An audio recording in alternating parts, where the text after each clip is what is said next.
아는 기자 아자 시작합니다. 외교안보 국제부 김범석 차장과 정치부 유승진 기자와 살펴보겠습니다. 먼저 김 차장, 네. 기시다 일본 총리가 방금 전에 기자회견을 했습니다. 네, 뭐라고 맞습니다. 했습니까? 네, 조금 전 기시다 총리가 일본 보육 정책에 대해서 기자회견을 했는데요. 이때 한일 관계에 대한 기자의 질문이 나왔습니다. 기시다 총리, 결단과 행동을 한 윤 대통령에게 경의를 표한다면서 미래로 향해 윤 대통령과 노력을 해나가겠다고 밝혔습니다.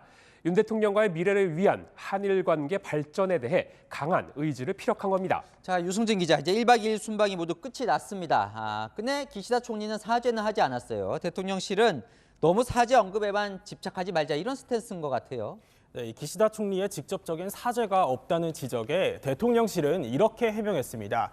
역대 일본 정부가 50여 차례 사과했다. 사과를 한 번 더 받는 게 어떤 의미인지 생각해 봐야 한다는 겁니다. 사과보다는 미래에 주목해달라고 하는데요. 오늘 윤석열 대통령은 1998년 김대중 오부치 선언의 주인공인 오부치 전 총리의 딸 오부치 유코 의원을 만났습니다. 게이오 대학을 찾아서는 용기는 생명의 열쇠라는 일본 메이지 시대의 사상가 오라쿠라 텐신의 말을 인용하기도 했는데요. 이 후손들에게 불편한 역사를 남겨주지 않으려는 용기로 봐달라는 뜻을 밝힌 것으로 보입니다. 자, 그런데요. 일본에서는 해묵은 이야기까지 정상회담에서 꺼냈다. 이런 지금 보도들이 나오고 있습니다. 네. 위안부 합의나 뭐 독도 이야기 했다는 말도 나오고. 예, 맞습니다. 우리 대통령의 12년 만의 방일에 일본은 이때다 싶어서 각종 민감한 이슈를 끄집어내서 한국을 압박하고 있습니다. 어제 한일 정상회담 후에 열린 브리핑에서 이런 얘기들이 나왔습니다. 제가 좀 소개해드리겠습니다. 우선 위안부 문제에 대해서도 대화를 주고받았으며 한일 합의의 착실한 이행을 윤 대통령에게 요구했다고 밝혔습니다. 독도는 자세한 언급은 하지 않고 기시다 총리가 한일 간 재반 현안에 대해 제대로 대응해 나가겠다며 그중에 당연히 다케시마 문제도 포함됐다라고만 밝혔습니다. 유승진 기자, 대통령실 발표 때 저런 내용은 없었거든요. 뭐라고 합니까, 대통령실은? 네, 대통령실이 기자들에게 보낸 문자 공지를 한번 보여드리겠습니다. 정상회담에서 위안부 문제든 독도 문제든 논의된 바 없다고 했습니다. 대통령 관계자들 이야기를 종합하면요. 위안부 문제는 일본 측이 언급은 한 걸로 보입니다.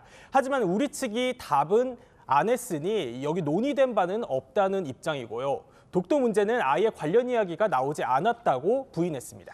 이 얘기도 나왔다는 거예요. 후쿠시마 오염수 방류 관련 이야기요. 자, 후쿠시마 농수산물 수입을 우리가 규제하고 있는데 네. 그 조치를 철폐해달라 뭐 이런 요구인 것 같아요. 발언을 살펴보면요, 이 기시다 총리가 과학적인 근거로 감안해달라고 언급했다라고 했는데요. 이는 샘플 검사 등을 통해서 후쿠시마 농수산물의 방사능량이 기준치 이하면 수입 규제를 해제해달라고 요청했다는 것으로 해석됩니다. 일본 내에서는 방류를 여전히 반대하는 후쿠시마 어민 등을 달래기 위한 정치적 메시지라는 말도 나옵니다. 네, 대통령실은 이 부분도 윤석열 대통령의 생각에는 변함이 없다는 입장입니다. 국민 건강을 해칠 가능성이 있는데 지금으로선 개방할 수 없고 또 국민이 납득 가능할 때야 검토할 수 있다는 입장은 여전하다는 거죠. 대통령실은 일본 측도 우리 측도 허심탄회하게 하고 싶은 이야기를 다 털어놓은 측면으로 봐달라는 입장입니다. 자, 물론 일본에서도 뭐 이런 이야기만 나오는 건 아니에요. 네. 일본도 호응해야 한다 뭐 이런 네. 사설들도 나오고 있다면서요. 맞습니다. 제가 조금 전에 일본 내 한 소식통과 통화를 했는데요.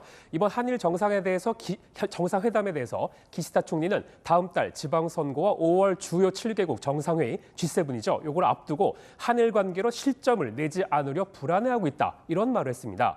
그리고 마이니치 신문은 오늘자에 이런 태도를 꼬집으면서 과거 식민 지배에 대한 반성과 사과를 표명한 역대 내각의 역사인식을 계승해야 된다는 이 자세를 행동으로 보여라. 뭐 이런 사설도 실었습니다. 아사히 신문은 북핵 위협과 중국의 대두 등으로 한일 협력이 필요한데요. 일본의 제대로 된 호응이 없어서 또다시 한일 관계에 균열이 생기면 동아시아 안보 전체에 불안해질 것이다 라고 우려도 했습니다. 네, 유승진 기자, 양국 정상이 뭐 서로 신뢰를 쌓은 것도 성과라면 성과겠죠. 네, 어제 양국 정상의 저녁 시간이 대표적입니다. 1시간 반가량 부부가 함께 만찬을 가진 뒤 두 정상만 별도로 밤 9시 15분부터 별도의 친교 행사를 가졌습니다. 화합과 융합의 취지로 일본 맥주와 한국 소주를 함께 곁들여 마셨다는데요. 윤 대통령은 한일 관계를 최고 수준으로 개선하고 싶다는 의지를, 기시다 총리는 한국 방문 때도 이런 소통을 하고 싶다는 뜻을 비친 것으로 전해집니다. 김건희 여사는 기시다 6호 여사와 함께 총리 관저에서 이 화과자를 만드는 행사를 했는데요. 김 여사는 한과를 건넸다고 합니다. 자, 대통령이 이제 귀국을 하고 있는 것 같은데 오늘 발표된 지지율만 보면 상당히 부담이 클 것 같습니다. 앞으로 어떻게 풀어나갈까요? 네, 오늘 발표된 여론조사 결과를 한번 보시겠습니다. 지난 화요일부터 한일 정상회담 첫날인 어제까지 실시된 조사인데요. 대통령 지지율이 보시는 것처럼 3주 연속 떨어지고 있죠. 부정적인 이유를 물었더니 강제 동원 배상 문제 등 일본 관계와 외교가 가장 많이 꼽혔습니다. 주 69시간제로 논란이 되고 있는 이 근로시간 개편안보다도 부정적인 이유로 더 높게 꼽힌 거죠. 대통령실은 이번 한일 정상회담이 양국 관계 개선의 출발점이라고 강조하고 있는데요.